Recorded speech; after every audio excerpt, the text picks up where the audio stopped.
Welcome, welcome, welcome. Welcome to another live episode of Secure Your Energy tonight. I want to say thank you for being here with me tonight. Tonight episode we're going to be talking about what is the petrodollar. But before we get into the facts and get into our adult education learning ceremony, uh, learning course like we always do every week, we're going to share with you a video from our promoters. Not only makes buying gold affordable, but offers an exciting way to look at gold from a whole new not only makes buying gold affordable, but offers an exciting way to look at gold from a whole new angle. Introducing Carat Bars International. Whether you're a first-time buyer or a gold veteran, Carat Bars International is attracting even the most discriminating buyers. What's causing all the excitement? The Carat Bar. About the size of a credit card, these beautifully designed cards contain a small denomination of pure 24-karat gold bullion framed inside. People love Carat Bars. They're affordable, a whole lot of fun to show off, and most importantly, Carat Bars are real currency in denomination sizes you can actually use. For example, can you imagine trying to pay for a bag of groceries with an ounce of gold? It's just not realistic. That's why Carat Bars makes perfect sense. A gram of gold is far more manageable. Ready for your Carat Bars? No problem. Simply create a free account and have them delivered. And while you're at it, you may also want to consider their exclusive gold savings plan. Easy to use and simple to understand, this revolutionary new feature was created to help you acquire more gold each month through small monthly purchases. However, it's important to realize that you're not actually purchasing gold. Rather, you are simply exchanging your paper money for a superior currency, something far more stable. Now, are you ready for this? Introducing Carat Bar Collector Cards. Customized cards like this are rare and have the possibility to exceed their purchase value many times over in the years to come. For example, this limited edition of Pope John Paul II will undoubtedly sell out very quickly, as only 100,000 of them were created. And, as you can imagine, they make great conversation pieces and fantastic gifts. Carat Bars International was founded by Harold Seitz with the goal of making Carat Bars a household name, and it's already happening. Carat Bars are accepted and recognized as currency all over the world. This creates enormous potential for you. You see, whenever a Carat Bar is purchased, commissions are paid. For every custom card purchased, commissions are paid. Each and every month, when gold is purchased through their very popular gold savings plan, commissions are paid. These commissions flow not just to the person who directly referred them, but paid generously through multiple generations. They even offer company-wide bonus pools allowing you to share in the profits of the entire company.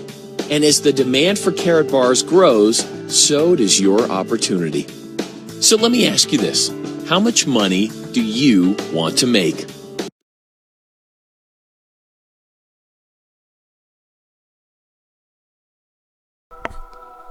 Well. I can say I want to make a lot of money. Well, a lot of real currency or assets. Take that currency they call fiat money and change it to some assets. So, hello. Welcome to Secure Your Energy Live tonight. I don't have my glasses, so bear with me, y'all. I may have to run and go get them because my eyes get a little dry in front of all these computers. But welcome. We're gonna have a great night tonight. I'm glad that y'all here. I'm on time. And as usual, we're gonna talk about adult topics that we should be talking about every day in our household. Because the times are changing, we have to continue to elevate and we have to move forward, especially in the way we approach situations, our critical thinking skills, and much more. So with the information that we share here on Secure Your Energy, as you know, team, we're here to build, to keep bringing up those things that you don't usually hear about or talk about, those entities that we don't know about that actually play a big role in our economy. So the last couple of weeks, we went over the Bank of International Settlements. We also went over the World Bank. We also went over the IMF. So we have a great idea of what those entities are and how they play ball and what their role is in our economy. And you know they are kind of up there, top dogs, kind of top dogs. So we got world banks, federal banks that they have in all different countries by different names. We went over those names. If you didn't see it, please go to Secure Your Energy, either Facebook group or YouTube videos, because we have so many videos up there that it's just blowing up the screen. So with that goes to say, tonight we're going to move on and we're going to talk about the petrodollar. Consistently, you hear me say that the dollar is not connected to gold and it's definitely not connected to silver. So what gives the US dollar value? And this is what we need to understand. Some individuals and some people definitely believe that we give the United States money its power. And I truly believe that. I believe that we do that through concepts, through beliefs, through patterns of use of the money, and much more. So today we're going to go over basically the energy behind money. The energy behind money, which is actually oil. Right. So with that goes to say, oil has been a big part of our I said big part of our commodity. It's a big commodity part of our economy, and we need to understand why.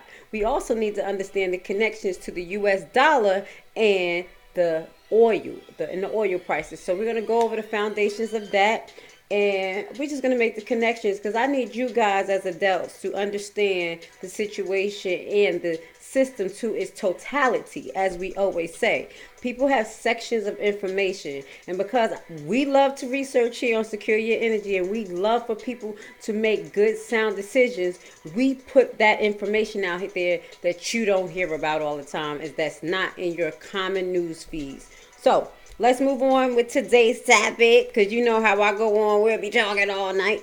I'll be talking all night, but we probably don't go on to an hour. That's a lie.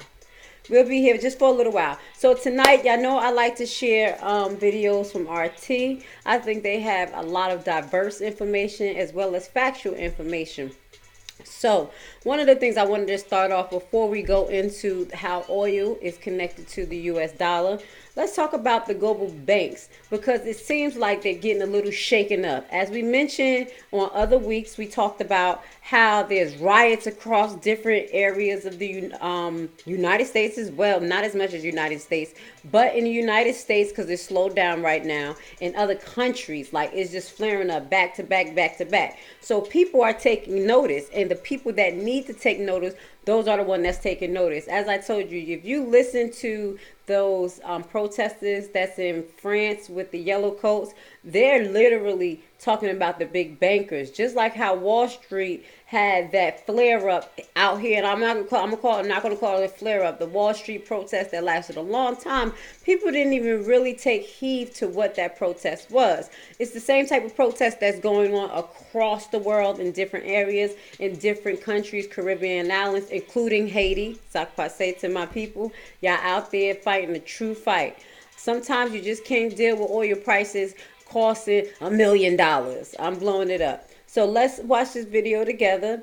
And this video right here talks about global bank spooks by inequality riots suggest taxing the rich. So, somebody's getting nervous because a closed mouth don't get fed. And once you understand the system and you start to talk about the things that make people uncomfortable, then systematic changes start to happen. So let's see what he has to say tonight. With Rick Sanchez, we do pride ourselves on covering the stories that most media outlets simply won't. And in recent months, we've been closely following protests against inequality that have taken places in places like Iraq and Lebanon and Egypt and Ecuador and Chile and other places.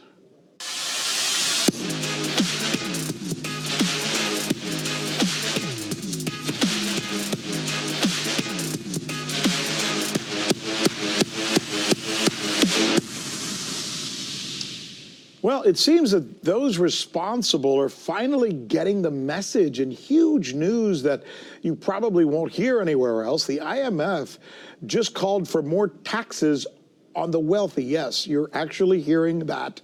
They're calling for more taxes on the wealthy, something they've sworn against for decades. So is this a victory for the people, or is it simply empty rhetoric? There's nobody better to discuss this topic than Professor Richard Wolff. He's the co-founder of Democracy at Work, the author of Capitalism's Crisis Deepens, essays on the global economic meltdown. This is really fascinating. I'm not sure they do things unless it's their own interest, but I guess in the end, Dr. Wolff, does it matter if they're actually saying this? And how shocked are you by this? You know, for the first time in a long time, I think this one is serious. I don't think it is just rhetoric. It's a reasonable thing to wonder that it might be, but I think too many countries at the same time, and one country you didn't mention, I'd like to pinpoint because I think it's taking us over that edge where rhetoric becomes real concern. And that is France, a developed country. Very quickly review. A year and 3 months ago, masses of people went into the streets across the cities of France called the Yellow Vest Movement, demanding that the inequality of France was intolerable and they wanted something done about it. Then on December 5th, this last month, a month ago, a bit more than a month ago, the trade unions, angry that the government was proposing to make people wait from age 62 to age 64 to become eligible for a pension they had paid into all their lives, they said, that's it, we will not tolerate it. And they went on a strike that lasted to this moment, from the 5th of December, shutting down the holiday travel in Paris and France, the New Year's travel, all of that. And then on the 11th, 2 days ago, the president of France caved in. Just as he caved into the yellow vests and removed the taxes that started it, he caved in and said, okay, we'll keep the pension at 62. What the IMF and the others are seeing is not just protests, but protests that are bigger, that last longer, and are forcing the people who run these societies to drop their programs to get even further down the rabbit hole of inequality. That's interesting. I mean, you go back to Charles de Gaulle, you go back to FDR, you go back to leaders at a time during this century that we've all read about and somewhat admired, who really believed that you had to give people a sense of ownership over their product and their country. That has disappeared over the last 30 or 40 years. Is that what needs to be put back in place, Professor? Yes, I think these demonstrations indicate that those people, we, us, the mass of people, are not going to be put off anymore by the rhetoric, by the promise, by the glib political speech. We know the life we're living. We know that we're being pinched at every turn. We know that the rich are getting richer and the rest of us are getting deeper in debt. You can't forever do that before people say enough. And at that point, the real issue for those who run the society is you better change or the whole game is over. Yeah, and I think what they're saying is, let's just be fair. Can we just be fair? Because in the end, that's exactly. I mean, that's what I'm hearing out there, and I think it's really important. Dr. Richard Wolff, as usual, thank you, sir, for taking time to join us in this really important conversation. Thank you. All right, guys. So, as I stated, a closed mouth don't get fed. Some people are actually getting results from them making political moves, such as physically protesting, writing letters, signing petitions, and getting their voice heard by their local Congress, their local government, whoever they need to reach out to the point that they're shutting down. They shut down the train stations, the bus, the planes. The people stuck together in France, and I do commend them, and I put my hat down to them because they got the job done. And that's what people do when they're in, and even before that, we should not wait until we're in a time of total decay to actually make that power move to tell these elected officials you're going to get it together. So they said, heck no, we're not working to 65. You could kick rocks. That's not happening. So hats off to the yellow vests and all of the people out there that made it happen for them in their situation. And the reason why I talk about this here, like I said, with you guys, because I will need the American people to realize how real it is. We're kind of laid back, we're kind of spoiled, we're kind of docile, and that is what it is. You don't like it? Oh well, because we're sitting on the facade that we can never be touched, nothing can never happen. And as I mentioned, and as you know, there has been plenty of times in our history where economically we have been hit as individuals, as a country, as states, and things like that pertaining to the practice of different trade agreements and practices that's being implemented in law. Like for instance, right now it's a good market for people to not only invest in gold, because I always tell you not to invest, but to exchange your currency into something stable, but also the hemp and CBD and marijuana industry. It is what it is. I know it's an industry that actually, I believe from my research, is being taken over by the majority of rich elites. But as brown melanated people and a little man that wants to try to get into the industry, my best advice for you, by attending one of the CBD seminars, it was very detailed. And one of the things that was very important is just having a good team, just putting a team together that can focus in on each aspect of the application, on each aspect of the business or business that's going to help you move to the next direction. Move to the next level. So that is just like a hint for the day that I just wanted to drop on you guys that are in the CBD and also in the gold community and any type of business, such as investing in tax liens. We'll be going live next week or possibly tomorrow with some helpful tips. You may get helpful tips every week on Primetime Home Buyers pertaining to how to do the tax lien research process, as well as how to talk to the county and much more. Those are the individuals that are involved in the Primetime Buyback Team, which is a sister program to Secure Your Energy. So moving on, you know I gotta always drop a little commercial on you. You know I gotta make it happen. Big oil in the US dollar. Now, this is what we're here for. This is what we're here. We're here for it tonight. Now, y'all need to understand how the US dollar is connected specifically to oil and how it affects other countries. We totally don't understand. So when we think we're going into countries to protect the countries because of terrorists and things like that, there is a kind of back tone. It is not a kind of, there is a back tone that we need to be aware of as Americans. There's a commodity called oil. It's called oil, and it's a big demand for it, and we're going to learn more about that today. So let's just start.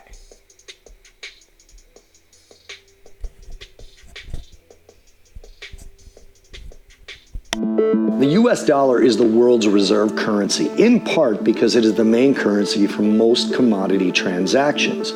The US is currently producing about 12.5 million barrels of crude oil a day, making it the world's largest crude oil producer.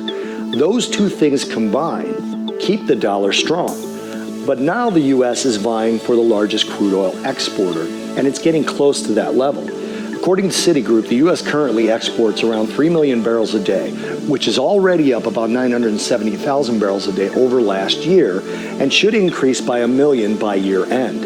This has massive implications for the dollar by further entrenching the dollar as the world's reserve currency and preventing any central bank, especially the U.S. Fed, from pushing the dollar lower simply by moving interest rates. Okay, so I wanted to start with that video because that video right there, it started off by telling you basically that the United States have a great reserve of oil. We have a wonderful reserve of oil. So it should not be any excuse that we have to go into other countries and do bidding for their oil as much as we do. I just wanted to highlight that, as well as later on in the weeks on the Black Discovery Channel, there's going to be release pertaining to fracking. We're going to be talking about fracking and the effects that it has on the environment. And a couple of years ago, you had individuals that really stood up and fought for fracking to stop pulling oil from the lands that's in the United States or the United States domicile. And what that goes to say, for a prime example of oil being extracted the most in the last couple of years is oil being extracted from Puerto Rico.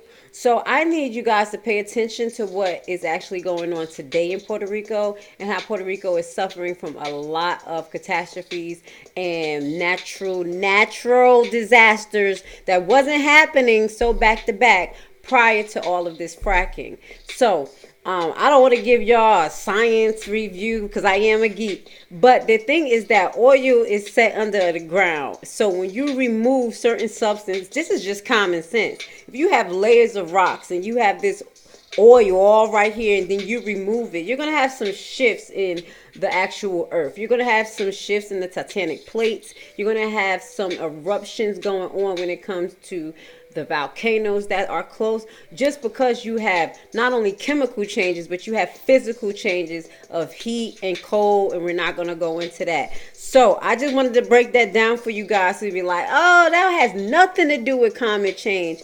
Oil is found under the rocks. And guess what I found out most recently? Or not even found out, because you sometimes you just don't think. You know where oil comes from? It comes from fossil. That's why they call it fossil fuels. So fossils used to be the dinosaurs. Right. So I just wanted to share that with you. Helpful hint, do not pay attention to me tonight. Y'all know that I am just a geek. So that is just some extra information. And I was just like, oh yeah, dinosaurs, oil. Oh, okay.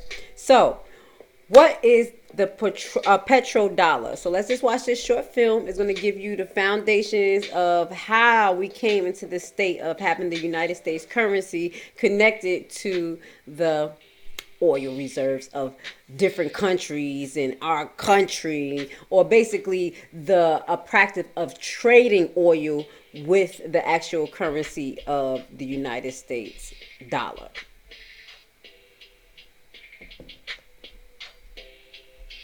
Woods Agreement established the dollar as the world reserve currency. In 1945, the Bretton Woods Agreement established the dollar as the world reserve currency, which meant that international commodities were priced in dollars. The agreement, which gave the United States a distinct financial advantage, was made under the condition that those dollars would remain redeemable for gold at a consistent rate of $35 per ounce. The United States promised not to print very much money, but this was on the honor system, because the Federal Reserve refused to allow any audits or supervision of its printing presses. In the years leading up to 1970, expenditures in the Vietnam War made it clear to many countries that the U.S. was printing far more money than it had in gold. And in response, they began to ask for their gold back. This, of course, set off a rapid decline in the value of the dollar. The situation climaxed in 1971 when France attempted to withdraw its gold and Nixon refused. I have directed the Secretary of the Treasury to take the action necessary to defend the dollar against the speculators. I have directed Secretary Connally to suspend temporarily the convertibility of the dollar into gold or other reserve assets, except in amounts and conditions determined to be in the interest of monetary stability and in the best interest of the United States. This was obviously not a temporary suspension, as he claimed, but rather a permanent default. And for the rest of the world who had entrusted the United States with their gold, it was outright theft. In 1973, President Nixon asked King Faisal of Saudi Arabia to accept only U.S. dollars as payment for oil and to invest any excess profits in U.S. Treasury bonds, notes, and bills. In return, Nixon offered military protection for Saudi oil fields. The same offer was extended to each of the world's key oil-producing countries, and by 1975, every member of OPEC had agreed to only sell their oil in U.S. dollars. The act of moving the dollar off of gold and tying it to foreign oil instantly forced every oil importing country in the world to start maintaining a constant supply of Federal Reserve paper. And in order to get that paper, they would have to send real physical goods to America. This was the birth of the petrodollar. Paper went out, everything America needed came in, and the United States got very, very rich as a result.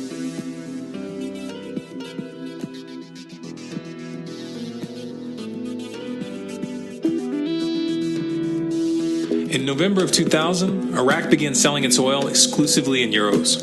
This was a direct attack on the dollar and on U.S. financial dominance, and it wasn't going to be tolerated. In response, the U.S. government, with the assistance of the mainstream media, began to build up a massive propaganda campaign claiming that Iraq had weapons of mass destruction and was planning to use them.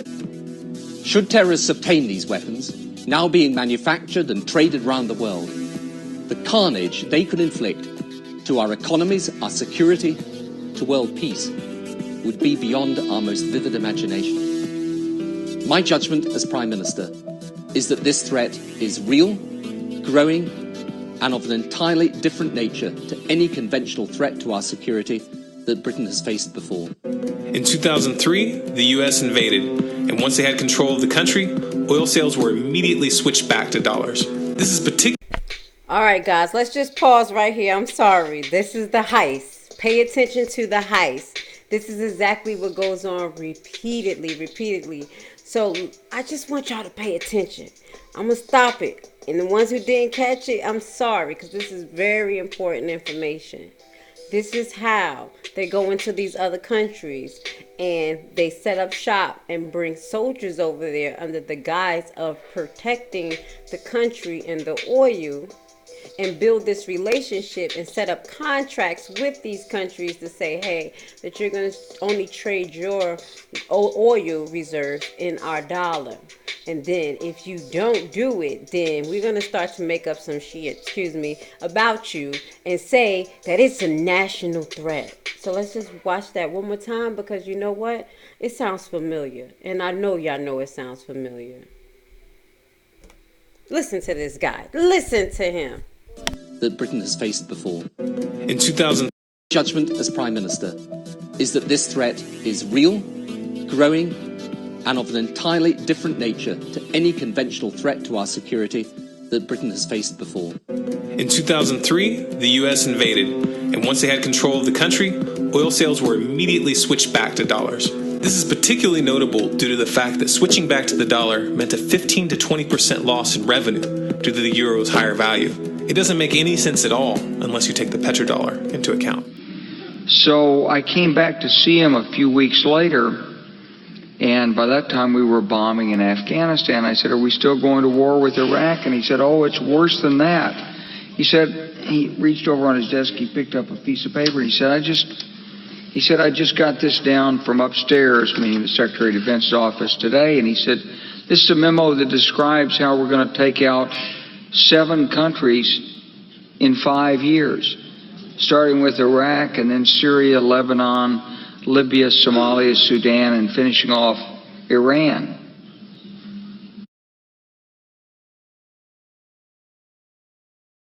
In Libya, Gaddafi was in the process of organizing a bloc of African countries to create a gold-based currency called the dinar, which they intended to use to replace the dollar in that region.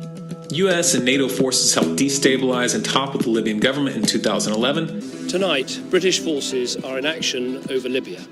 They are part of an international coalition that has come together to enforce the will of the United Nations and to protect the Libyan people. After taking control of the region, U.S. armed rebels executed Gaddafi in cold blood and immediately set up the Libyan Central Bank. Iran has been actively campaigning to pull oil sales off of the dollar for some time now, and it has recently secured agreements to begin trading its oil in exchange for gold. In response, the U.S. government, with mainstream media assistance, has been attempting to build international support for military strikes on the pretext of preventing Iran from building a nuclear weapon. In the meantime, they established sanctions which U.S. officials openly admit are aimed at causing a collapse of the Iranian economy. Syria is Iran's closest ally, and they are bound by mutual defense agreements. Russia, China, and Iran have all explicitly cited with the Syrian government. Russia is providing air support, advanced anti-aircraft missile systems, heavy weapons, and training. Iran, for its part, has troops on the ground. For the time being, China is more preoccupied with the ongoing tensions in the South China Sea, and has not flexed its muscles in Syria as of yet. However, they should always be considered a wildcard variable. The current Iraqi government is also a wildcard. In 2015, they began to indicate where their loyalties lay in several meaningful ways. For example, they told the US government that new ground operations were not welcome, while at the same time announcing that they intend to look to Russia for military assistance. The list of countries pushing for regime change in Syria is a bit longer. The United States, France, England, Germany, Saudi Arabia, Jordan, Qatar, Turkey, and Israel. If seeing all these characters in bed together strikes you as strange, looking at their motives will clarify things considerably. There isn't just one motive for this bloodbath. Rather, there's a matrix of motives which intersect in some rather odd places. Of course, money had to play a role. In 2009, Qatar put forth a proposal to build a natural gas pipeline which would have passed through Saudi Arabia, Jordan, Syria, to Turkey, and into Europe. The president of Syria, however, rejected this proposal. Instead, in 2011, he forged a pact with Iraq and Iran to run a pipeline eastward, cutting Qatar and Saudi Arabia out of the loop completely. It was around this time that jihadists began flooding into the region intent on ousting Assad. The West presented these groups as freedom fighters. Iran is Shia. The current government in Iraq is... Okay, so let's just slow down because that was a quick run through. And he said specifically just a second ago that the West presented these radicals or the people that were against, whatever they wanted to be against to that nation and funded them. He didn't say it specifically like that, but I need y'all to listen. Intent on ousting Assad. The West, president of Syria, however, rejected this proposal. Instead, in 2011, he forged a pact with Iraq and Iran to run a pipeline eastward, cutting Qatar and Saudi Arabia out of the loop completely. It was around this time that jihadists began flooding into the region intent on ousting Assad. The West presented these groups as freedom fighters. Iran is Shia. The current government in Iraq is Shia and has strong ties with Iran. The pipeline deal which Assad accepted would strengthen the Shia bloc and expand its regional influence.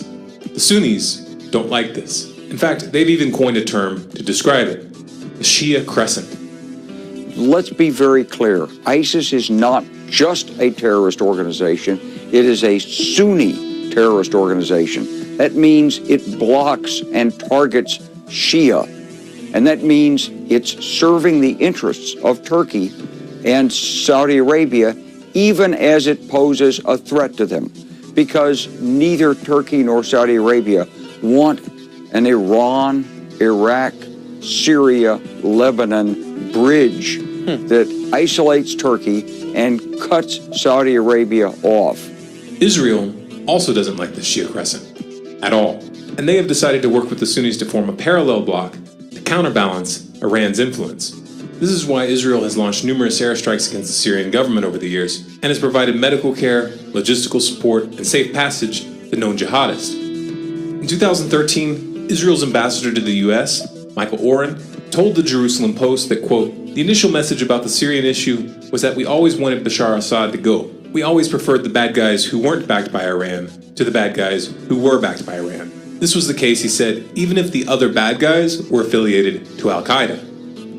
Let that sink in for a moment. Now, at this point, if you were to ask any of these governments directly why they're arming and funding jihadists in Syria, they would claim that they are only supporting the moderate rebels, specifically the FSA.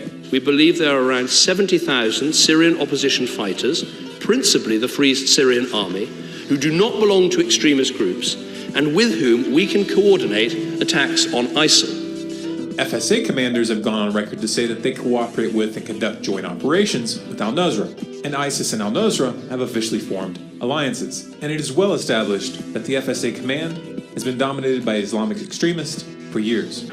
He even claimed a 70,000 strong force of moderate FSA fighters were ready to coordinate action against ISIL with the Western air campaign. That claim... Alright guys, so I'm going to let y'all finish watch that video on your own because it breaks down a little bit of the relationship between all of these quote-unquote Middle Eastern countries in the United States and why we're occupying that area, and how it's been going down. With that goes to say, I just want to highlight this. They call it the Middle East.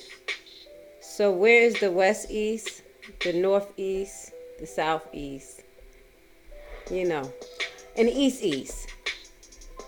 And that's why I say, quote unquote, the Middle East, which is Africa, the upper part of Africa. It's Africa, in my opinion. So anyway, moving on. Intro to the petrodollar and how it changes could impact financial markets. So this video kind of highlights what will happen if these countries actually succeed, and what they've been trying to do is separate themselves from the United States dollar by exchanging their own commodity, which is oil, from their country, from their ground, and their dollars. This is what it seems like they've been trying to do. But it seems like every time they get close to about to accomplish these type of things, their leader is either killed directly by the United States or in a coup that is supposedly funded by us in a way. And I'm not going to say, well, I'm trying to be politically correct because I don't know how to say it. I don't know how to say it to the people who just won't accept the truth. This is what's been going on. Even if you listen to the news, you'll be like, wow, it's contradicting itself. Don't listen to the same news. Listen to different news. And then you'll start to see the bigger picture of what's really going on. And at the end of the day, somebody's playing a dirty game. So we're going to go into the next video. And we're going to get into the facts behind the petrodollar and its impact on us as citizens. As people of the world. Petrodollar system, what that is and sort of its economic implications, how the petrodollar system, that idea, relates to the global economy and what it means for traders. Key points in this video. The basic idea of the system is that oil exporting countries, we're talking about OPEC here, denominate their transactions in US dollars. They denominate their oil transactions in US dollars. So when they're selling oil, they're pricing it in dollars, they are taking dollars and receiving dollars for the oil that they're selling to other countries. This naturally creates demand for US dollars because it creates a scenario where if you want to buy oil, you basically need dollars first. And oil is, of course, still very, very necessary. It was even more necessary years ago, still incredibly necessary in our economy around the world. Now, however, oil transactions are increasingly dominating yuan, renminbi. So this whole system, the petrodollar system, is sort of fading away. And more oil is being produced by non-OPEC countries. So a lot of oil is now not denominated in dollars. Some will say this will contribute to a long-term decline in the US dollar and a major geopolitical economic shift in the world. So if the majority of the oil in the world is priced and denominated in dollars, and this creates a lot of demand for dollars, and then we shift away from the system where oil is now priced in other currencies, well, that means there might be less demand for the dollar. That has a lot of potential ramifications on the value of the dollar and value of other asset prices. Okay, to really understand the petrodollar system and its true impact in the world today, we need to rewind and get a little history lesson in. From 1944 to 1971, on the Bretton Woods system, the dollar is basically a proxy for gold. So the international monetary system that was established in 1944 at the Bretton Woods Agreement was that the dollar would be fixed to gold. The exchange rate was $35 an ounce. And every other country would hold dollars, knowing that they could go to the United States, redeem those dollars for gold. So gold was really the reserve currency of the world, but dollars were a proxy for gold because every country knew that they could hold dollars and the exchange rate was fixed. That was sort of the idea, and that had created a lot of demand for dollars because you knew you could just convert them for gold, and everyone agreed that was a safe way of having the dollar be the reserve currency. However, in the 60s, the U.S. definitely started to a lot of deficit spending. A lot of this was related to the Vietnam War. U.S. needed to print a lot of money to finance the war. Basically, what it boils down to is print a lot of money to finance the war. And so it became harder for the U.S. to live up to its promise of, you give us $35, we will give you an ounce of gold. Because there were so many dollars in circulation, they were essentially defaulting on that promise. Charles de Gaulle of France started calling them and started demanding to redeem his gold, giving dollars to in exchange and taking his gold back. Charles de Gaulle of France did this, and that sort of led to the standard needing to be broken. Okay, so then in 1971, Nixon says, you know what? Gold standard's over. We're not pegging the dollar to gold anymore. And now that sort of gave birth to the modern monetary system where everything is free-floating. However, when that move occurred, when Nixon said, you know what, the peg to gold is broken, it was a politically controversial move in some sense, because it was a lot of these countries that were holding dollars with the expectation that this could be redeemed for gold may have felt cheated. And it was also at that point that the devaluation that the dollar had essentially been going, the devaluation that had been going on the dollar was sort of now realized and accepted internationally. So we saw a big spike in the price of oil, where a lot of the Arab OPEC countries said, you know what, we need to raise the price of oil because these are devalued dollars now. We cannot exchange them in for gold anymore. So the price of oil went up because it was essentially, the dollar, you devalued the dollar really, so we need to raise the price of gold. And that led to the oil price shock in 1973. You can see on the screen now. Pretty big increase in the price of gold. So this is directly related to going off the gold standard and devaluing the dollar by inflation in the 60s. Okay, so at this point, Henry Kissinger comes on the scene, and they come up with a scheme to create the petrodollar, which is basically they go to Arab countries and say, you price your oil exports in U.S. dollars, right? That will create demand for U.S. dollars, and that's a way of sort of recreating the dollar gold standard. It's like, all right, we lost the link to gold, but if we have a link to oil, which is internationally necessary, that will create demand for dollars, and that will stabilize the dollar and allow the whole system of the dollar, essentially being the reserve currency, to continue. The deal that was struck in 1973 was that the U.S. would provide military protection to OPEC countries, and in exchange, oil transactions that the OPEC countries are engaged in are denominated in U.S. dollars. Moreover, when an OPEC country gets these dollars and they have a surplus of these dollars, they recycle them into U.S. treasuries. So rather than just holding on to rather than getting the dollars and immediately converting them to another currency, they take these dollars and they buy U.S. treasuries for them. That created a lot of demand for U.S. debt. So the U.S. could continue spending freely, racking up a lot of debt, because they knew there was all this demand for it. The OPEC countries would have their dollars and they would recycle them back into buying treasuries. So you can see sort of these ideas are illustrated on the screen right now, right? Make sure that there is a lot of demand for oil. It's the primary source of energy in the world now, as it was, in the 70s. If those transactions are denominated in dollars, that creates a demand for dollars implicitly. And this also allows the value of the dollar to be preserved. It allows the U.S. to be an import-driven economy, allows the U.S. to be a finance-driven economy, and that a lot of the U.S. economy is built around selling treasuries or selling financial instruments. All of that is enabled by there being a lot of demand for U.S. dollars, a lot of demand for U.S. treasuries, and a high value of the U.S. dollar. Also, as we can see here, because there's so much demand, all these OPEC countries are, taking their dollars and agreeing to buy treasuries with them. It creates a lot of demand for U.S. treasuries, and that allows the U.S. to spend very freely and to rack up a lot of debt, knowing that there's always demand for this debt. So the interest rate on this debt can be very low because the OPEC countries have agreed to continue buying this debt. And that allows the U.S. economy that we've currently seen, very import-driven and very treasury bond-driven in terms of selling financial assets overall.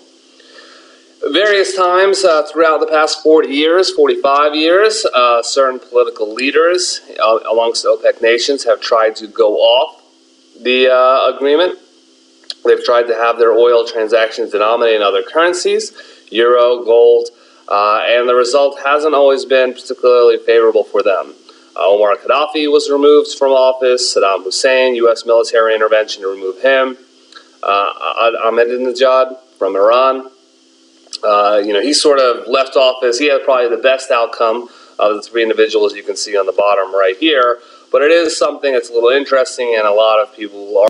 He said he had the best outcome because he's the only one that he's alive. Just to let you know that, and the other two are not alive.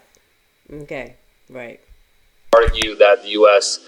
works very aggressively and even employs military force if there's a leader in an OPEC nation who wishes to get off this agreement. Okay, but now we are entering perhaps a new era. A lot of that is related to Russia and China, in that, Russia is a major oil producer in the world, and they are denominating a lot of their oil contracts in yuan, the renminbi, the currency used by China. So you can see that on the screen right now. China's buying more oil. They're partnering with Russia and starting to partner with some select OPEC countries. So we'll see, and some people will say the U.S. will intervene militarily, and that's been a lot of what's behind U.S. military actions in the Middle East. Make sure these countries stay on the petrodollar. But for now, we are definitely seeing a shift towards what could be called the petro-yuan. And you're seeing petrodollar exports are now negative, or they were negative in 2014 for the first time in 18 years. So if this trend continues, that means that the petrodollar countries, the OPEC nations that are exporting oil and taking dollars in, if their exports are negative, that means they won't have dollars left over to recycle into buying U.S. treasuries. That means there's less demand for treasuries, there's less demand for the U.S. dollar. That could lead to a spike in U.S. Treasury interest rates. That could lead to a sell-off in treasuries. That could lead to a sell-off in the dollar. And that could lead to a major shift in the U.S. economy overall, right? So U.S. cannot import as much. They cannot have a debt-driven economy as much. The U.S. financial industry in terms of selling treasury bonds, which in turn leads to selling stocks and insurance products, all of that could decline, and we could see the U.S. radically transform itself with a weaker dollar and lower imports. So really becoming a very different type of economy. In the background, what you're seeing right now is the dollar-yuan chart. And basically, if this thesis holds true, we would see the dollar-yuan exchange rate decline. If the petrodollar is being replaced by the petro-yuan, we'd see the U.S. dollar decline in value and the yuan rise in value. And we have seen that, especially since 2005, where the dollar-yuan exchange rate was 8.2. We are now seeing $1 gets you about 6.4 yuan. We have seen a little bit of an up channel here from 2014. So whether this is just a bounce in an overall downtrend, you could definitely still argue that. I think, you'd need to break over 7, maybe even 7.5 to say, all right, the downtrend is definitely over. But so far, this looks like a slow trend that's unfolding where the dollar is losing value, the yuan is rising, and a lot of this may be related to the fact that oil, which is still necessary for the global economy, is increasingly being transacted in yuan and not U.S. dollars. That's the basic story. It depends on, there may be people who say it's not as significant. It's certainly going to play out over a long period of time, or has so far. Any questions you have, anything you want to add, join us at informedtrades.com.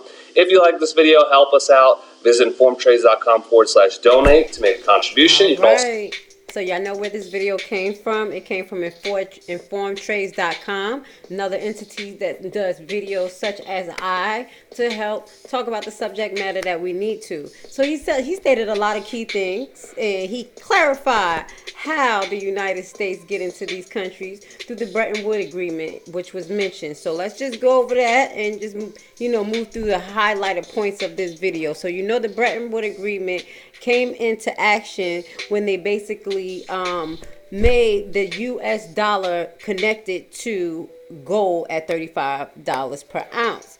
This was good all the way to 1970 when people started noticing, hey, why the United States print all this goddamn money and they may not have all this gold? So countries went in to try to pull their gold out, and basically United States stood up like the big old bullies they are and said, you're not getting it back. And guess what? They didn't give it back. So they took the dollar off of the gold standard, and this is when they went into these OPEC countries, and that's what we're going to talk about later on.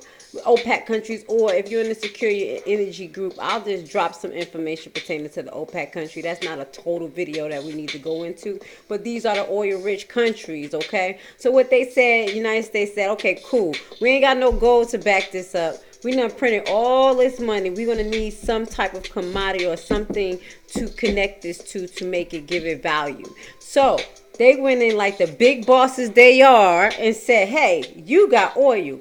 Now, we can protect your land from rebels and also criminals if you only trade and sell your oil in the US dollar. So what that goes to say, these rebels must have been bad because the countries agreed. As we talked about in the last video that played, these rebels are funded. They are funded by private entities and corporations that actually help them. So I just wanted to give y'all one example. Cool. Now, I was watching the episode on Tisha K. Yes, live on Wine with Tisha K. I definitely like her show. But she was talking about Rihanna and Rihanna's ex-boyfriend, the Saudi prince, and how the Saudi prince was basically being investigated by the U.S. government, or no, I'm going to say, I'm sorry, the United Nations, in regards to them having Toyota trucks, bulletproof new Toyota trucks, in videos that they seen the rebels having out there. Okay. So y'all may have not heard that, but that was like an exclusive from Tisha K. Okay. And I know she ain't gonna be lying about that, because after that came out, Rihanna sure enough found her new boyfriend, because yeah, that's talking about having a terrorist as a boyfriend. So I just wanted to share that with you, because this is how you know that there's certain private companies or big private companies, that corporations that are funding these type of behaviors. So my people that's in Secure Your Energy, and on my Facebook page, I made a mention about how I met a gentleman this week who was able to break down the concept and the steps of putting a home into a trust and how it protects you. And if you're on my Secure Your Energy page, I do have like 5-6 videos of trust information on what a trust is, how it works, you know, what's the different positions of a trust, how a trustee, what is their role, executor, and how to execute it. But the most important thing is that you need to know is once you put entities or business into trust, it creates a form of protection in which that trust is not in the public interest. So we can have so many businesses under a trust, and you will never know that I'm the owner of that trust. And this is how these businesses take over certain areas. So as he mentioned, the gentleman that I met that day, he owned a slew of businesses, and I happened to be doing the ACLS class. I don't know how we start talking about finance, but you know, God got a plan for me. And he basically talked about how the last building that he was in was bought out by different companies. All of these different units were bought out by different companies, and come to find out, the mother company was Amazon. So Amazon bought up the whole lot, but everybody thought they were buying from different LLCs, different trust companies, and it ended up being the same corporation. So that was a prime life example that I actually just heard this week that was like, wow, you know, the proof is in the pudding. This is how they move. You know, when you read the concepts and you start to learn this stuff, you're like, dang, these people really would do all of this to get around some taxes, to get around things. And yes to the hell right, they are. So the next video we're going to talk about is the connection, or how to understand gold and the petrodollar. So it's just those two concepts, and us kind of like feng shuiing them together and figuring out how our economy plays, how gold and the petrodollar plays a significant part in our economy, and how they weigh against each other right now.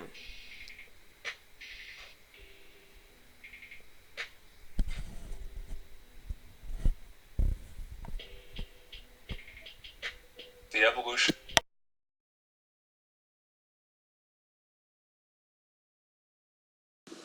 In order to understand the modern gold market, we need to understand the dollar. In order to understand the dollar, we need to understand oil. This presentation discusses the evolution of the petrodollar and the interactions between gold, the dollar, and oil, starting from when Nixon closed the gold window. First, a few details on OPEC. OPEC is the world's most successful cartel operating in the oil market. It currently controls 40% of the world's oil market as measured by sales, and it was founded in 1960 by 5 founding members. These 5 are Saudi Arabia, Iran, Iraq, Kuwait, and Venezuela. The five of these collectively account for about 2/3 of the oil produced by the OPEC nations, and they play very heavily into the timeline that I am about to present. Saudi Arabia by far is the biggest. Their 8.8 million barrels per day of production is more than twice that of any other OPEC nation and about 10% of total world production. Consequently, they have a lot of power. There are 7 other current members who joined OPEC at a later time. Some are in Africa, some in the Middle East, and some in South America. All of them vote, but none of them are as influential as the 5 founders, particularly Saudi Arabia. As I tell this story, I will present a timeline with the price of oil overlaid against the price of gold. You can see that throughout time, the spot price of 2 grams of gold has very closely followed the spot price of a barrel of oil. The two are very closely related. The story of the petrodollar begins in 1971.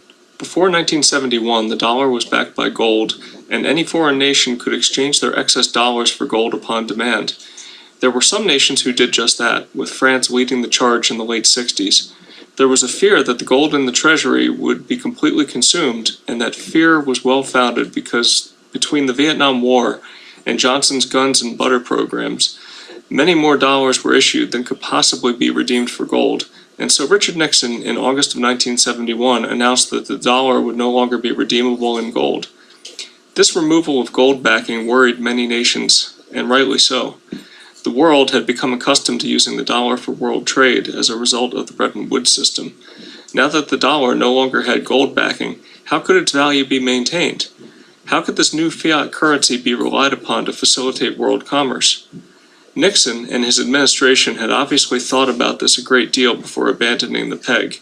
In 1973, Henry Kissinger completed a deal with Saudi Arabia that would prove to be pivotal in maintaining the dollar's use in world trade. Saudi Arabia's end of the bargain was to agree to only sell their oil in return for US dollars and persuade the rest of OPEC to do the same. They were also to attempt to maintain a low oil price. In return, Aramco, an oil company set up to extract Saudi Arabia's oil, was sold to Saudi Arabia and became known as Saudi Aramco. The US also pledged military support to Saudi Arabia to help maintain their security.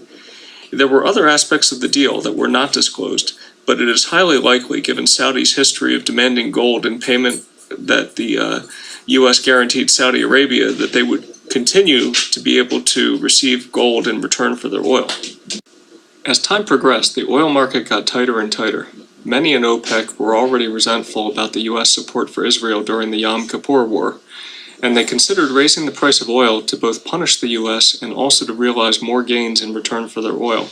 In December of 1973, the Shah of Iran cut back production and raised prices nearly by a factor of 3. The result was a high price of gasoline and long gas lines in the U.S. The punishment was effective. Another funny thing happened, though. Because of the increased dollar price of oil, a flood of U.S. dollars flowed to the Mideast. The Mideast governments needed to find a home for all this money. Some of it was used domestically, but since the people in the Mideast were used to a fairly meager living, only so much of it could be spent domestically. Much of it was either used to purchase gold or was deposited into various worldwide financial institutions. This presented a great problem. The banks, in order to make a profit, had to lend this money out. However, if they did, then the sheer amount of loans outstanding could destabilize the entire system. If an oil nation suddenly withdrew its funds from a single institution, then the whole system could crumble. So in 1974, a group of 10 major countries met in Basel to set up an interbank system.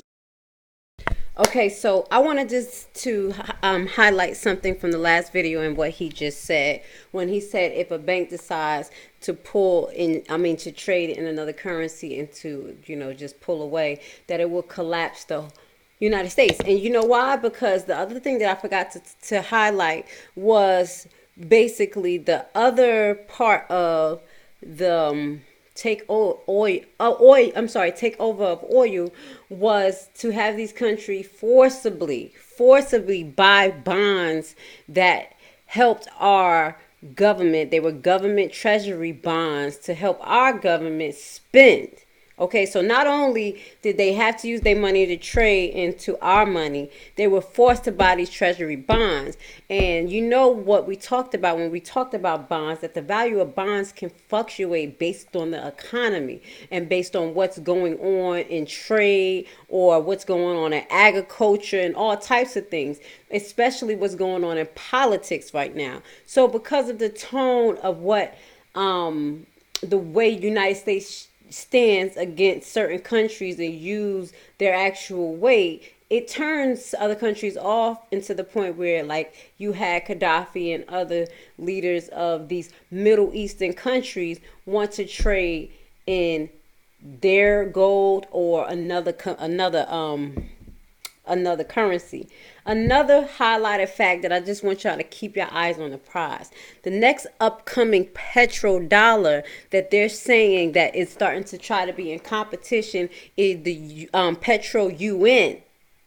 And people are a little afraid of the United Nations because they like that's the one world order and things like that. So just FYI, later on, you know, we're going to be going down that route to learn about what is the petro UN and what is its potential outlook and how it can affect the United States economy. And the little bit that we learned about it is that if they use the UN petro to supposedly exchange oil, and which would be a good concept for them per se, because they will use it as a peace money, and it won't have a particular country that has more weight than another. And if they implement that, then that constitutes as a concept that supports the one world order. So I'm just highlighting the facts. We're going to move on and let you finish listening to the video because he's a great teacher and he has great commentary. Where banks could lend to each other on pre-negotiated terms. This was the origin of the LIBOR interbanking lending rate. When a bank needed money, it could borrow from another. So long as the petrodollars remained in the system as a whole would be safe. In addition, the IMF set up a special oil facility for recycling petrodollars. They arranged special loans to economically distressed countries and also arranged special loans for other purposes. The next few years were very inflationary. The US had to keep printing fresh dollars to keep up with the oil trade and the increase in oil prices. The extra dollars circulating drove up the price of other goods and services. OPEC gradually raised prices in response to the extra dollars and their reduced purchasing power.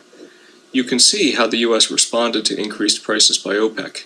In 1978, Fed Chief Arthur Burns proposed selling Treasury gold on a regular basis to defend the dollar. And who do you suppose the message was intended to influence? Well, the Saudis, of course, because of their influence on the value of the dollar and their interest in gold. Later that year, Treasury Secretary Blumenthal met with a group of Arab leaders with a pledge that the U.S. would defend the dollar vigorously in return for a promise to maintain oil prices, at least for the remainder of the year. And how would the dollar be defended? Through the handling of the price and availability of gold, of course.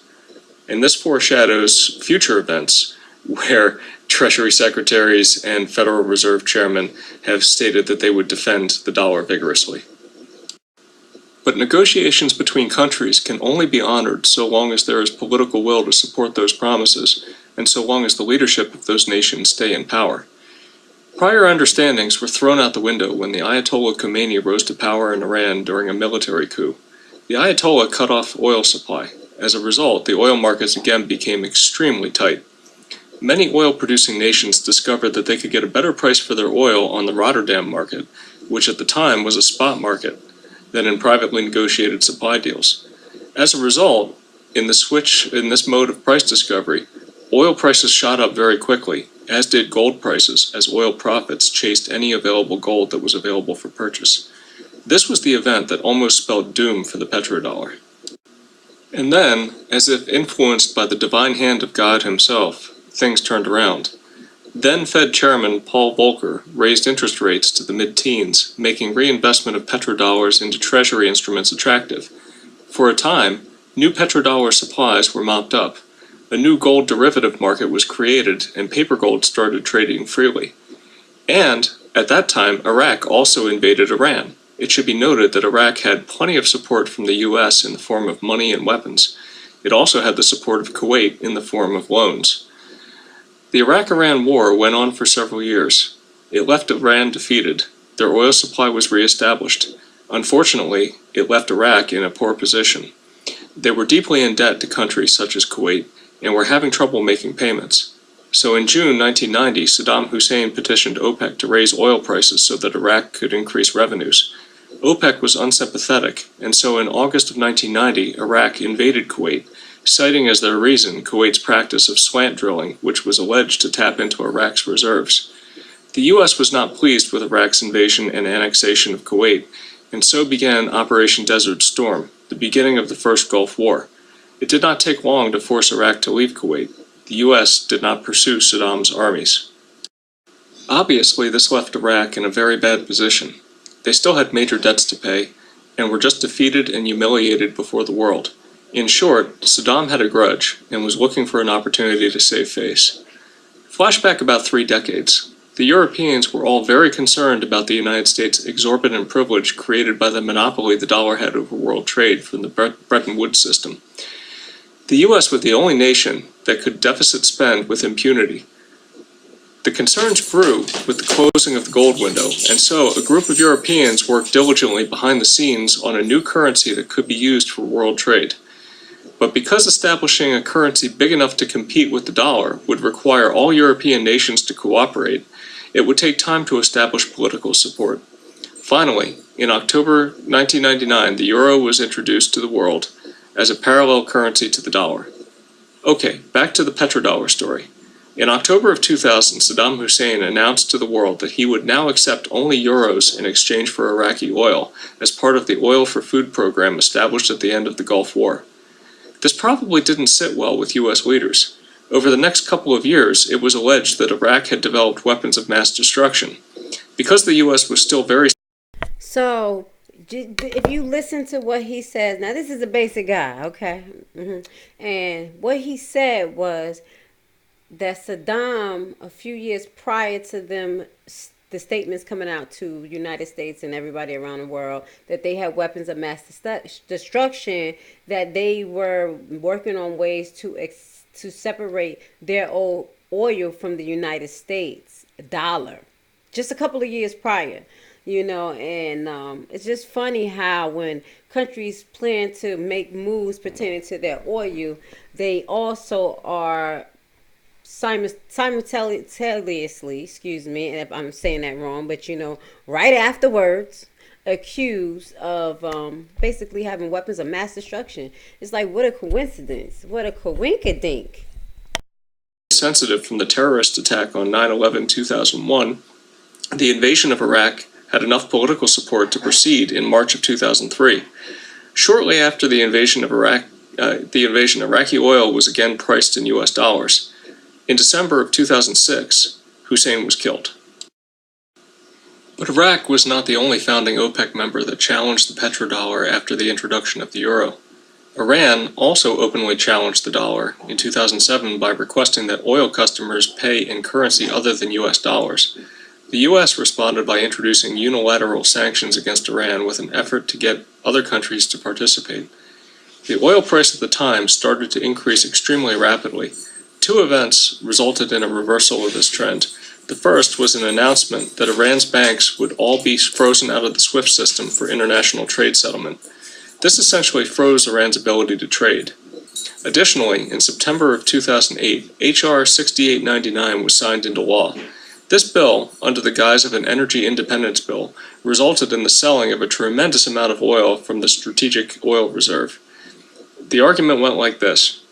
U.S. refineries are geared up to process heavy sour crude, and so we would be unprepared to economically refine the light sweet crude held in reserve. And so the bill called for replacing a large percentage of light sweet crude in the reserves for heavy sour crude. 20 million barrels were to be offered for sale within 60 days of passage, with 70 million barrels to be sold within 6 months. This spooked the markets because of the huge volumes of oil involved and helped relieve the pricing pressure on oil. Libya, though not a founding member of OPEC, also has challenged the petrodollar. May of 2001 marked the formation of the African Union. The hopes was to create a trading bloc similar to the European Union. In 2009, Libya's Muammar Gaddafi was elected chairman of the African Union, and he immediately proposed that the African Union create a gold dinar to be used in trade. This would have been an innocent and non-threatening move had he not proposed that the dinar be required for oil purchases from any African nation. But he did propose it. Civil war broke out in Libya shortly thereafter, and in October 2011, Gaddafi was killed. Venezuela has been... So, I just wanted to clarify. Gaddafi wants to come together with a plan for his country, dollar, to be the primary dollar of trade for all oil. And then shortly after, a whole coup breaks out, and they're having liberation armies that's going against the government. So, why wasn't these armies and liberation groups already active prior to him even wanting to make a fantastic deal for his country? So that's just critical thinking. That's just basic questions that you just got to think like, dag. So your president was about to try to make your dollar the strongest dollar. Another country killed them, and or they were about to do it before he got killed. And we're just gonna not like you. We're not gonna like you because you're doing something that's gonna possibly help our economy because you're our president, and then we're gonna flare up and go kill you. So I'm just trying to figure this out. I'm trying to make it make sense. That's all I'm trying to do. If you look into my eyes, I'm like, okay, how does this make sense? How can I break it down to you so it can make some sense? I'm figuring it out myself. Another OPEC member who has openly challenged the petrodollar. In October of 2005, Hugo Chavez proposed the formation of a central bank for South America, which would use euros as a reserve asset and facilitate the trade of South American oil for euros instead of the dollar. In August of 2011, Chavez declared another vote of no confidence in the dollar by calling in the nation's gold, which was accomplished shortly afterward. Coincidentally, Chavez died of a massive heart attack in March of 2013. It seems fate is not very kind to those who want a dollar alternative. This pretty much brings the timeline of the petrodollar to the present. So let's put a few things together. We know that special agreements were made between the US and Saudi Arabia in the early 70s to maintain the use of the dollar in world trade. The US sold Aramco, promised military support, and made other promises, although the nature of those promises were undisclosed. We know that special structures were created to deal with the flood of US dollars that would result from this trade for oil. These institutions were primarily responsible for recycling petrodollars. Special loans were made to the advantage of the Saudis and other OPEC nations. The US promised to vigorously defend the dollar, and has done so repeatedly over the past 40 years. That form of defense was in making sure that the dollar was strong in gold, enabling gold to flow where it needed to go, which was to the OPEC nations. The euro had been in the works for many decades in response to the exorbitant privilege Americans enjoyed in world trade. The alternative currency was introduced in 1999. This marked the start of the gradual waning of political support for the petrodollar. 4 OPEC members so far have openly challenged the petrodollar. Saudi Arabia so far has been conspicuously uninvolved. One has to wonder why the Saudis have been quiet. But it probably has to do with the arrangement that was struck in the 1970s that has continued to this very day. Most importantly, the dollar is still loosely backed by gold, but only because the dollar is backed by oil. This will persist so long as the gold price can be managed and the flow of gold guaranteed. We can conclude how well this is working by observing the rising price of oil, the rising price of gold, and the open challenges of the dollar's supremacy. Okay. All right. So that was a great one. I'm grateful for his information. I'm just still a little bit confused about some things that we talked about, as well as how he connected the oil to gold right now, sort of, as he said, it's sort of still. But you can see in the market how they actually run concurrent to each other, or just like side by side, because they're trying to keep those two commodities balanced in the perspective that oil is equal to gold in these markets. Okay, so this is not the video that we're supposed to be watching, but we have the next video that's going to be coming up is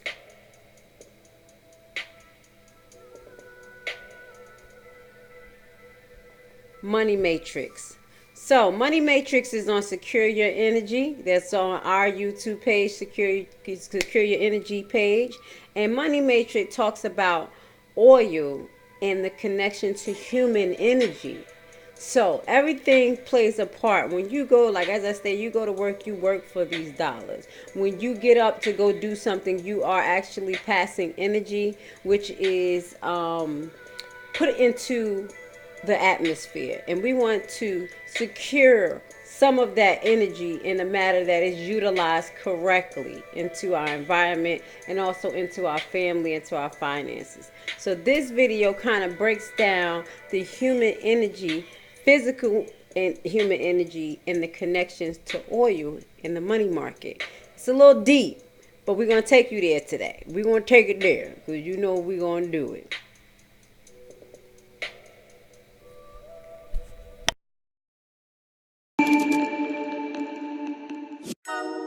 Okay, now we are finally ready to marry the economy to energy. In a recent interview, Peter Schiff of Euro-Pacific Capital described economics as the science of satisfying unlimited demand with limited resources. Given our druthers, most humans would choose to live the life of a billionaire, but this is clearly not possible, even with our current massive abundance of surplus energy. Luckily for us, we've had massive amounts of surplus energy to work with over the past 100 years. And here's where the story gets really interesting. Remember all these exponential graphs?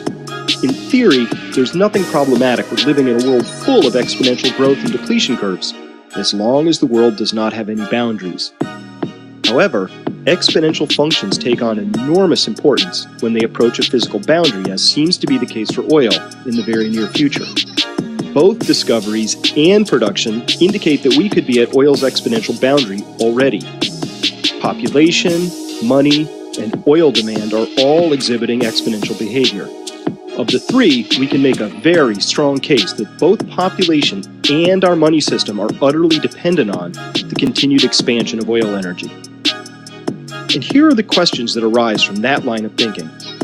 What if our exponentially based economic and monetary systems, rather than being the sophisticated culmination of human evolution, are really just an artifact of oil?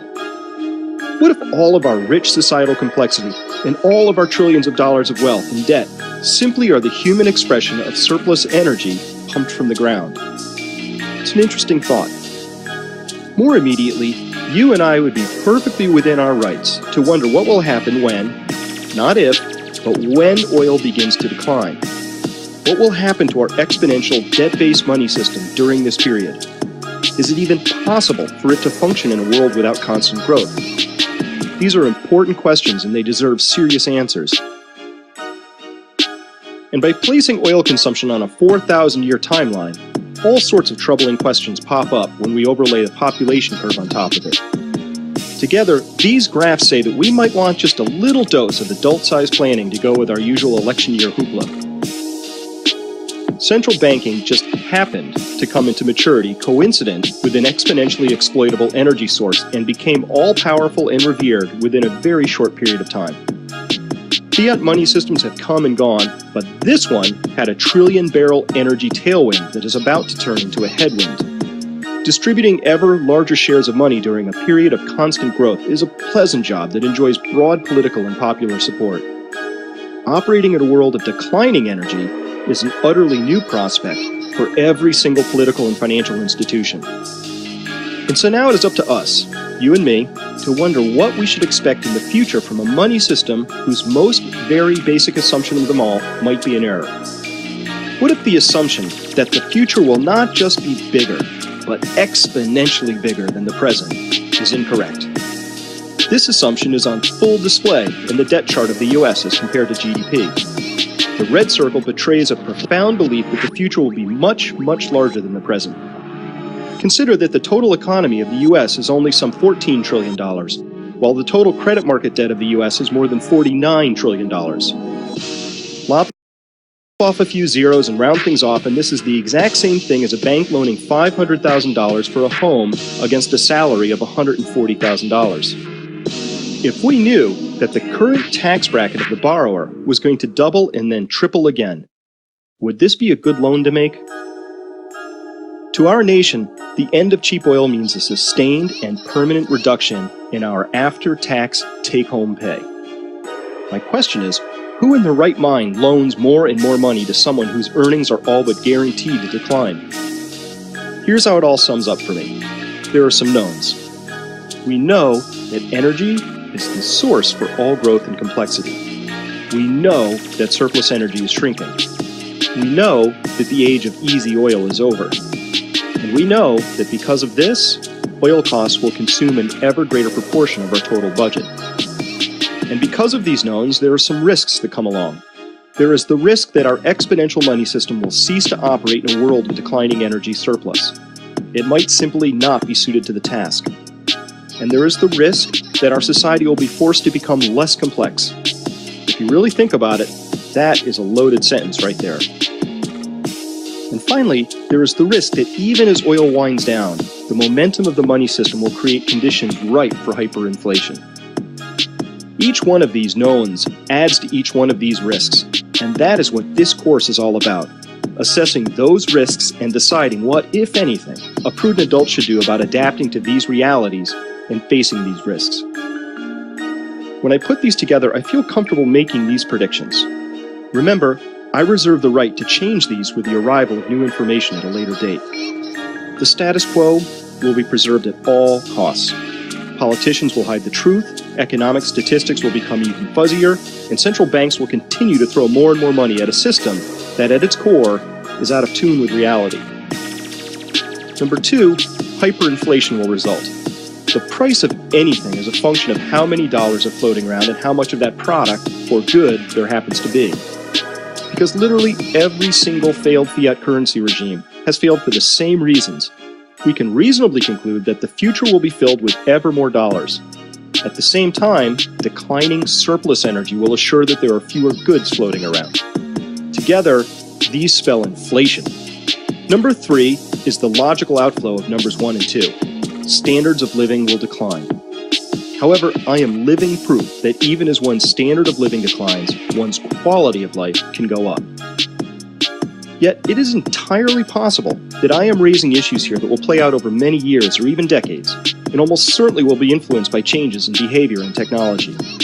But the point cannot be denied. We are squandering precious time and remaining energy in a desperate, certainly foolish, and possibly ultimately unpleasant bid to preserve the status quo. We must not fall into this trap. All right, guys, it is what it is. So I hope that y'all got a better understanding of, how we deal with the money system, oil, and as well as human energy and the needs of products. So we've talked about plenty of times before how hyperinflation works and how it depletes the dollar when things hyperinflate. So you can continue to print dollars and there don't be enough of the commodity, as he explained. So we'll have a bunch of dollars and a little bit of oil, just as well as it was not enough gold to support the spending before. This is why they disconnected. So those things that he mentioned, in my eyes, I think can occur, but that occur with people who have a heart for currency, who have a need for currency, and who believes that currency is the root of every exchange to mankind. So I just want to highlight the fact that we are the only beings on the planet right now that pays in exchange in paper money and things like that. So just don't freak the hell out if this paper currency seems to disappear because we cannot follow the status quo, as he mentioned. And the status quo is continuing to put us in bad situations, be in political strife, religious strife, nonsense, and bickering. Okay, so let's just watch this little quick 2-minute video. The day after Great Britain declares war on the Ottoman Empire, Its first military act is to land troops near Abadan at the southern tip of Iran on November 6, 1914. Its mission is quite clear. Protect the nearby oil fields and make sure their production is not disrupted. Oil has become the new fuel for the Western world. The Royal Navy has switched from coal to oil a few years before the war begins. Great Britain and France have invested a lot of money and manpower to develop the oil fields in southern Iran. Consequently, the military minds in London believe that an advance into Iraq, right next door to Iran, will be the best way to make sure that oil continues to flow out of the Middle East and into Allied warships, trucks, and aircraft.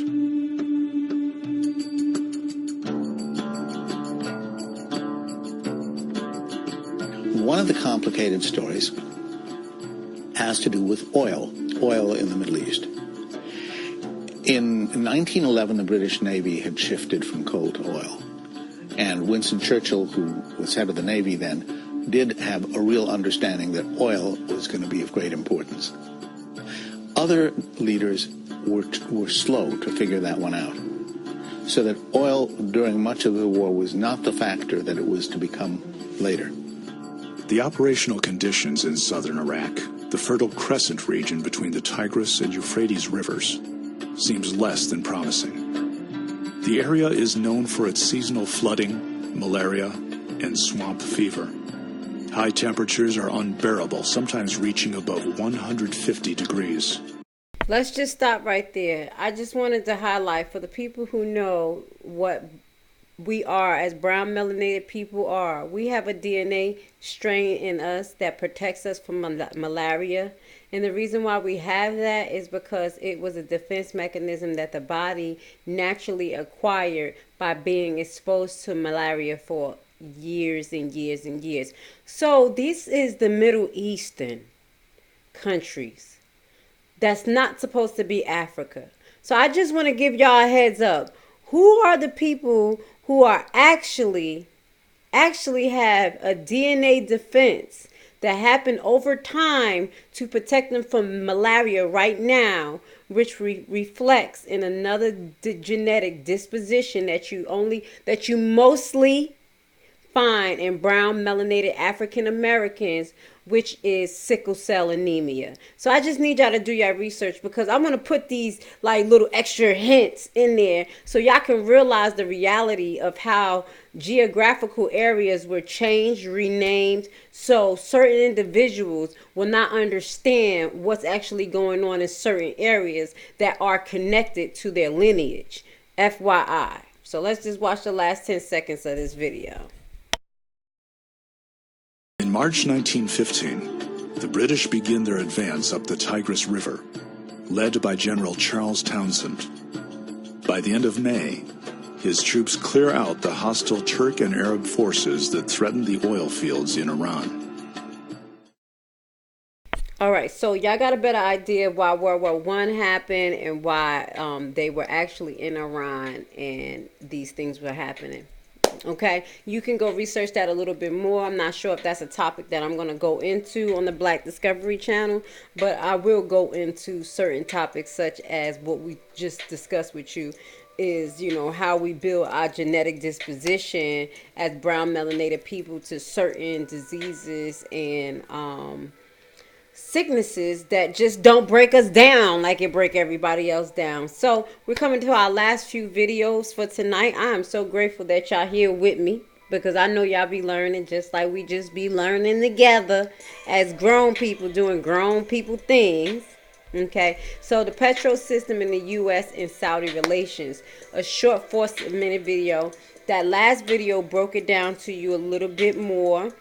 Gave you a little bit intro into it. This is going to give you a little bit more. But I just want to highlight the concept of the Middle East is a change of that area's name at one point. Okay, so let's please pay attention. We have to do research into areas that were called Canaan and Persia and other areas that were renamed. I'm just giving you a hint. Hint, hint, hint, my people who read the Bible. Okay, so let's just read it. Let's just Device invented by Kissinger and Nixon.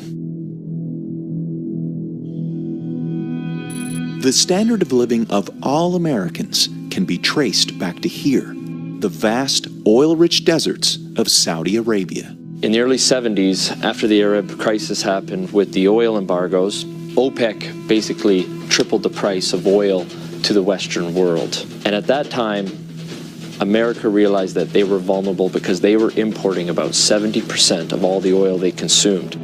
To secure a reliable foreign source of oil, U.S. President Richard Nixon sent his Secretary of State and National Security Advisor Henry Kissinger to Saudi Arabia for a secret meeting. The result was a pact that still stands to this day. If Saudi Arabia, which at the time was the world's largest producer of oil, would sell the oil in US dollars, America would defend Saudi Arabia and make sure the House Assad would stay in power. As a direct result of this U.S.-Saudi agreement, all other oil-producing nations also adopted the dollar as the de facto medium of exchange. Demand for it increased exponentially all over the world, and soon it had a new name, the petrodollar. Your currency is only as strong as the demand for it, just like anything else, the supply and demand. Why the petrodollar is important, it causes a demand for the US dollar. A lot of Americans don't realize that over 70% of all the $100 bills in the world are actually outside of the US. There's more $100 bills in Russia than there are in America. This stockpile of US dollars in countries around the world is because oil is bought and sold using the greenback. If oil starts trading in non-petrodollars, such as gold or a basket of currencies, or if China and Russia start trading in yuan and ruble rather than US dollars, that demand isn't there. And the way of life for the average American will be done. It will be worse than the Great Depression. To date, anyone who's potentially threatened the status of the petrodollar hasn't fared well. I just want y'all to remember, shithole countries that America don't need. Remember that. Libyan strongman Muammar Gaddafi publicly pushed for a Pan-African gold-backed currency that he would trade for Libya's oil. He was killed during a US-backed revolution in 2011. And just a few short years before, Iraqi dictator Saddam Hussein advocated selling oil for euros. At this hour, American and coalition forces are in the early stages of military operations to disarm Iraq. The U.S. invaded under the guise of... Don't beat me. I just wanted to show you. I saw some random stuff. Who is these people behind the president? That's not his family. I'm sorry. I just noticed that. Like, who is this person? Okay, sorry. Iraq. The U.S. invaded under the guise of looking for WMDs. Iraq did not have any weapons of mass destruction. And interestingly enough, after the Americans invaded, took over, put in their own government, the whole concept of selling oil in euros never surfaced again. Today, many countries resent the current petrodollar system, and their leading spokesperson is none other than Russian President Vladimir Putin. Americans should be very worried about what Putin can do. There is a new Cold War going on. It is the colder war. That is exactly what's going on. And who's in the center of this push? Vladimir Putin. And the petrodollar is so crucial to the colder war. The only thing holding America right now at the top is the petrodollar. And let me make it very clear. If the petrodollar dies, so does America as a superpower.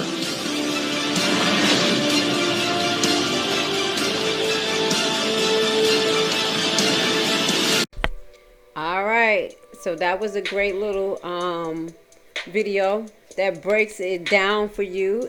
This is a thriller for the Cold War, okay? So this is something that you can rent. I don't know where you could find it. Most likely Netflix or something like that. You video gurus, y'all find it. I don't really watch videos on Netflix. but the Cold War is a documentary that's out. And we're going to move on to the next video. So the thing that I do want to highlight is that concepts that we'll be going over later on in the next couple of weeks is OPEC. Because I didn't realize how strong these individuals was, and you know how they kind of exercise the same power that the United States does at one point, does right now at one point, where, you know, if you got a little power, you're going to be like, wait a minute, I'm about to stretch this power. And what that goes to say, you know, United States noticed they were vulnerable, and they said, hey, we're going to have to step it up. So we're going to start to do some stuff. So we're going to go into OPEC. Who are those countries, what role they play, how they function.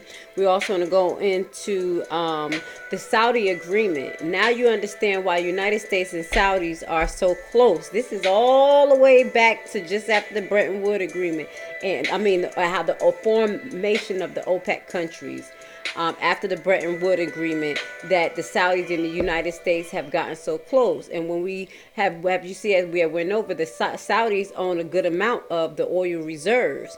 And as I mentioned, Rihanna left her Saudi prince because she ain't want to have nothing to do with them Toyota trucks, okay? Bulletproof Toyota trucks. Hey, don't forget about the JP Morgan ships. This is real. It's real. So Toyota and JP Morgan is on the terrorist list. I'm just playing. That is just for my opinion. Not my opinion. That's just for fun. Allegedly. How you say allegedly? Okay, let's fix that. Allegedly, for people to be like, she said this. I'm just playing on that note, but they should be. Okay, so the future of the petrodollar explained, and what is next on the oil markets. This is another short video that we can watch, or matter of fact, I will be sharing in SecureYourEnergy group, so you'll be able to find this in SecureYourEnergy group. Now, I want to move on to the last concept for tonight, because we've been together for a little while, because I started at 7 and it seemed like I'm burning out tonight. Last concept we're going to be moving into is the Council of Foreign Relationship. The Council of Foreign Relations. So I just want y'all to be introduced to this entity as well. It's an entity that plays a significant role in our economy, and y'all need to get to know the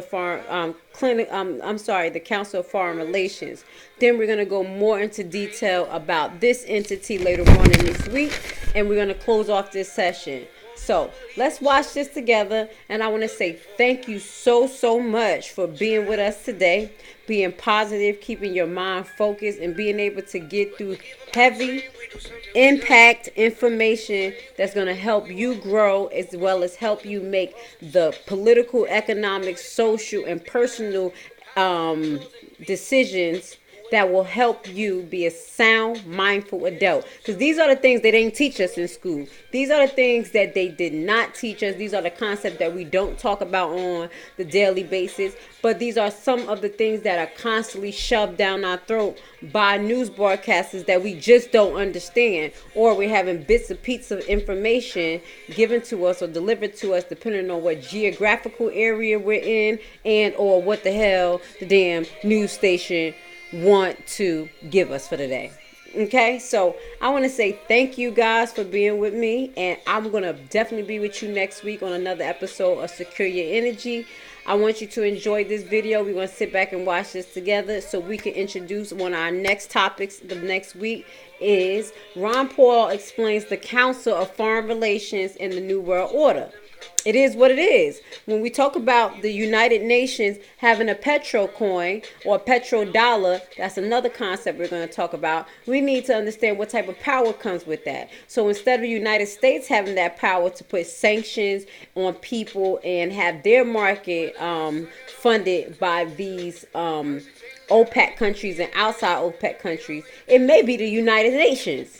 So when people talk about the New World Order is a conspiracy, it just sounds like everything is falling in order. How about that?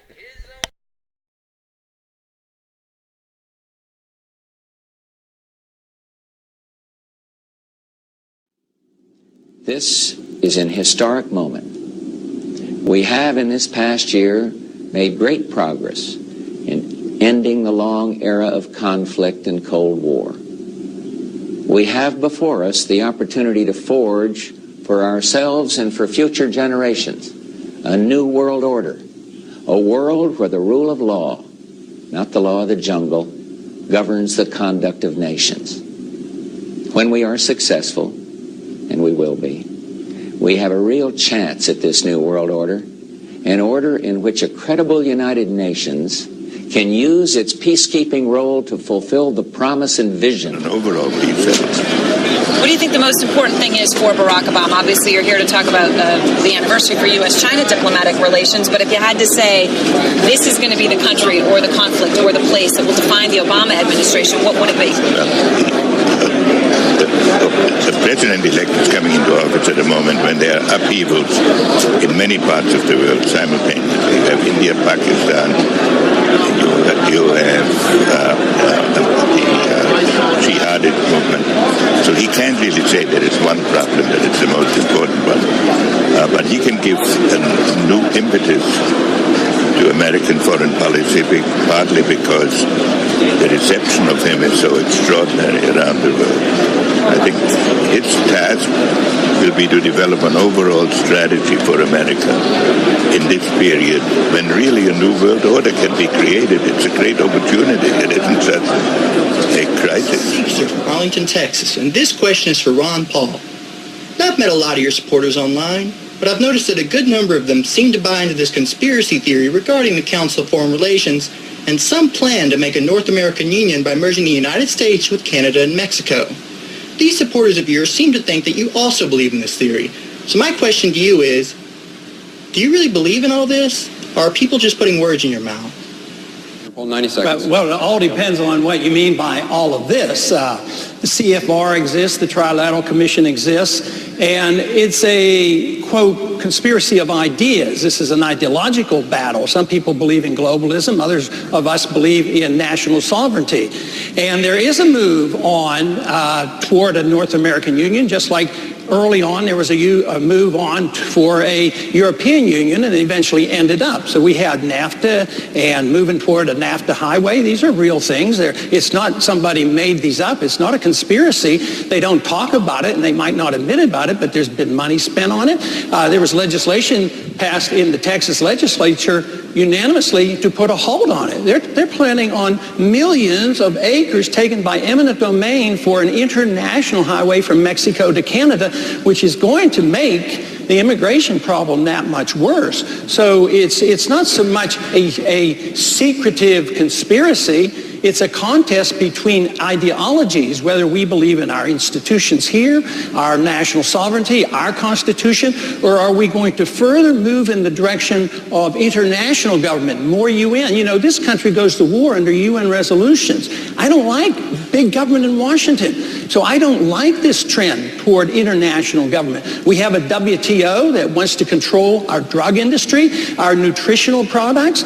So I'm against all that, but it's not so much as a sinister conspiracy. It's just knowledge is out there. If we look for it, you'll realize that our national sovereignty is under threat. Congressman Paul, thank you. A special televised meeting of the New York-based Council on Foreign Relations provides a window to the real story. The speaker, Vice President Dick Cheney, takes a question from David Rockefeller. Vice President, I just enjoyed so much your whole speech, but I was particularly pleased that you gave such a strong endorsement for the free trade agreement for all the Americas, subject that has been of great concern to me for many years, and particularly recently, and I think it's absolutely essential for the strength of our economy. Rockefeller's role in the drive for an FTAA was a lot more central than he portrays. Rockefeller cultivated Latin American leaders who could be counted on to support such a proposal. Both the 1994 Miami Summit and the FTAA proposal were conceived and nurtured by a Rockefeller-created network. Prominent among the organizations sponsoring the Miami event were the Council of the Americas, founder and honorary chairman David Rockefeller, the Americas Society, chairman David Rockefeller, the Forum of the Americas, founder David Rockefeller, the Institute for International Economics, financial backer and board member David Rockefeller, the Trilateral Commission, founder and honorary chairman David Rockefeller. Rockefeller's influence also extends to the current administration. He was chairman emeritus of the CFR when Vice President Dick Cheney once served as a director, a relationship that Cheney concealed during his congressional career. It's good to be back at the Council on Foreign Relations. As Pete mentioned, I've been a member for a long time and was actually a director for some period of time. I never mentioned that when I was campaigning for re-election back home in Wyoming. Thank you very much, Richard, and I am delighted to be here in these new headquarters.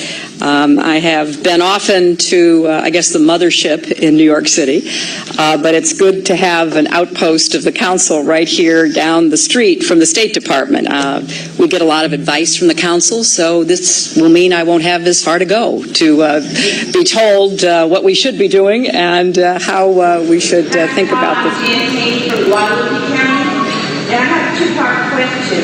First part, are you a member of the CFR? And if your answer is no, do you think that you are possibly the only candidate running on a Republican ticket who is not a member of the CFR?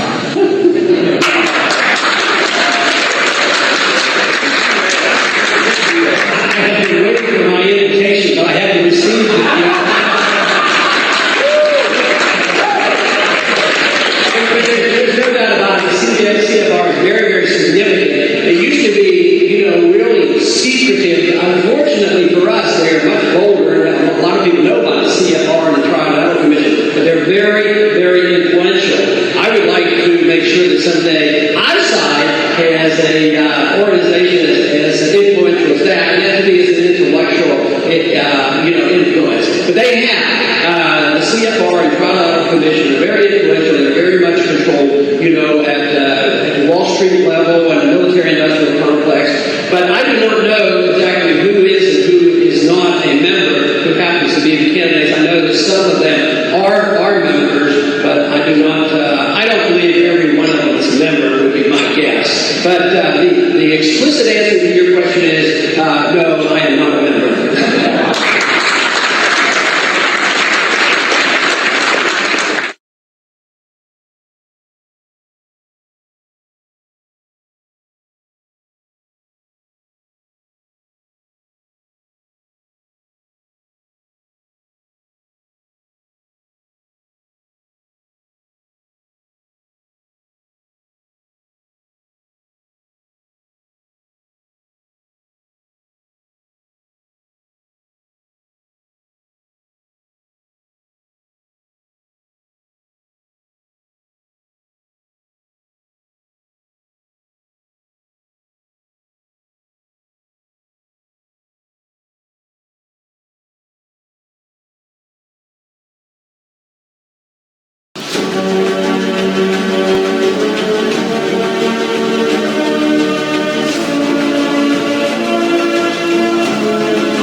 Ursula Kemp's crime was the alleged causing of death by witchcraft. Now,